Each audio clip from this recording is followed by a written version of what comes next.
The sun climbs high over the golden meadows. It is a day of warmth and gentle breezes. A perfect day for the hunt. Here, in this vast expanse of green and gold, life teems in the undergrowth. Tiny field mice scurry through hidden tunnels. Voles nibble on tender roots. The air itself is alive, filled with the hum of insects and the distant calls of other birds. This is a kingdom ruled not by tooth and claw on the ground, but by a silent watcher in the sky. It is the domain of one of nature's most brilliant aerial acrobats. High above this bustling world, a small speck hangs suspended. It is a kestrel. It is a male, his plumage a stunning tapestry of slate gray and rich spotted chestnut.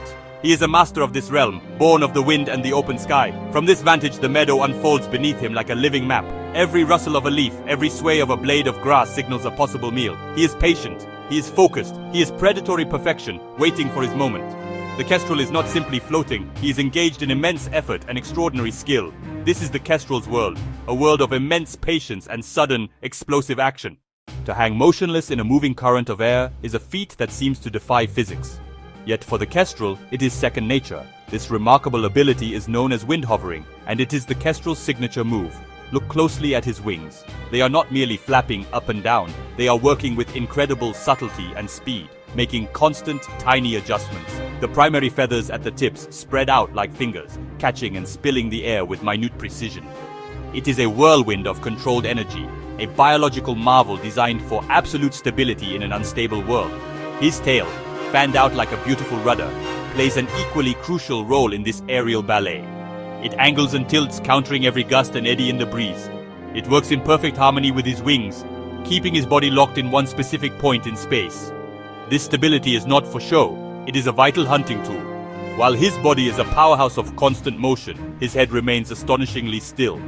It is fixed, locked onto the world below. This stillness allows his extraordinary eyes to do their work, to scan the ground without the disorienting blur of movement. This act of hovering is incredibly demanding. It consumes a vast amount of energy, far more than soaring or gliding. It is a testament to his strength and endurance that he can perform this feat for minutes at a time. The kestrel's most formidable weapon is not its sharp talons or its hooked beak, but its eyes. They are magnificent organs, far more powerful than our own. For a bird of its size, its eyes are enormous, filling a large portion of its skull. They are not simple globes but are shaped more like tubes, which allows for a larger retina and a longer focal length. This structure acts like a powerful telephoto lens, granting the kestrel a magnified view of the world below. From his hovering position, he can see a tiny beetle crawling on a leaf from 50 meters away. What is truly remarkable is that the kestrel can see in the ultraviolet spectrum of light. This is a superpower invisible to us. Why is this so important? The small rodents he hunts, like voles, leave scent marks of urine as they travel along their trails. This urine reflects ultraviolet light, so to the kestrel's eyes, the seemingly random network of grassy tunnels below is illuminated. The trails of his prey glow like neon signs, showing him the busiest highways and the most likely places to find a meal. He is not just looking for movement, he is reading the recent history of the meadow written in a secret glowing language. His head swivels with quick, precise movements. Each turn allows his brain to process the visual information from a slightly different angle, building a three-dimensional map of the terrain. He is calculating distances, assessing cover, and watching for any sign of life along those glowing trails. His focus is absolute. The world for him has narrowed to this single patch of ground. For several long minutes, the kestrel holds his position. The sun warms his back. Wind whispers through his feathers. Below, the world continues its business. A ladybug crawls up a stalk of dandelion. A spider patiently mends its web between two blades of tall grass. From this height, utter peace. But the kestrel knows this peace is an illusion. Beneath the green canopy, a different story plays out. His patience is a predator's virtue, born of countless generations of successful hunters. He waits, he watches, he trusts his eyes. Then, it happens. Not dramatic, not loud. Almost nothing, a tiny flicker near a clump of clover. To a human observer, it would be utterly insignificant. But to the kestrel's magnified vision, it is a clear and unmistakable signal. A small brown vole has momentarily shown itself.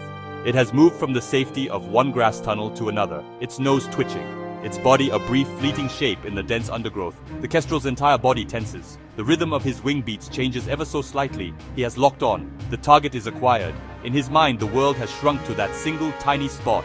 The vole, completely oblivious, settles down to nibble on a tender shoot. It is a fatal mistake.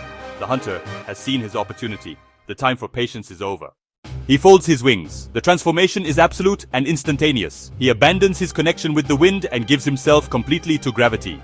He drops. He does not fly down. He plummets like a stone, a feathered missile aimed at a single point on the earth.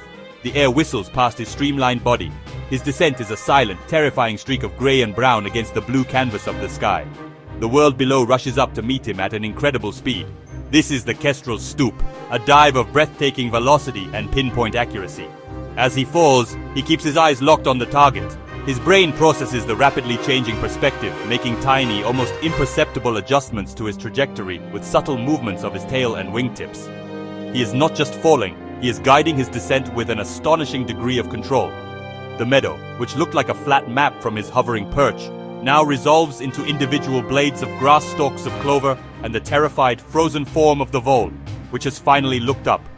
For the vole, the sky itself is falling. In the final few feet of his dive, a new transformation occurs. Just before impact, he throws his wings back and his legs forward. His sharp black talons, which had been tucked neatly against his body for the dive, are now fully extended. They are open and ready, forming a cage of sharp points. He hits the grass with a soft thud. It is not a crash, but a controlled and precise landing. The moment of capture is swift, clinical, and final. The epic fall from the sky has ended in success.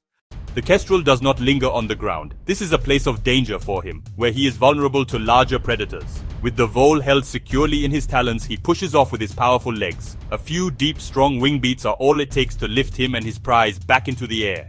He rises from the grass, leaving behind only a slight depression where the drama concluded. The meadow returns to its peaceful state. The grass is swaying gently in the breeze as if nothing ever happened. The silent stage is empty once more. He flies not with the frantic beat of the hover, but with a steady, purposeful rhythm. His flight is now heavy with the weight of his success. He heads towards a favorite perch, an old, weathered fence post that offers a commanding view of his territory. Here, he can eat his meal in safety. The hunt is over, but the cycle of life continues. The energy that was once in the vole, energy drawn from the seeds and roots of the meadow, will now fuel the Kestrel. It will power his muscles for the next hover, and sharpen his eyes for the next hunt. As he stands on the post, a magnificent silhouette against the afternoon sun, he is the very picture of wild perfection. He is a creature perfectly adapted to his environment, a testament to the brutal but beautiful efficiency of nature. The epic dive was not an act of cruelty, it was an act of survival. It was a demonstration of skill, power, and instinct honed over millions of years of evolution. Every part of his being played a role in that single dramatic moment. The wind will welcome him, the sky will be his kingdom, and the timeless, dramatic dance of hunter and hunted will continue, just as it always has.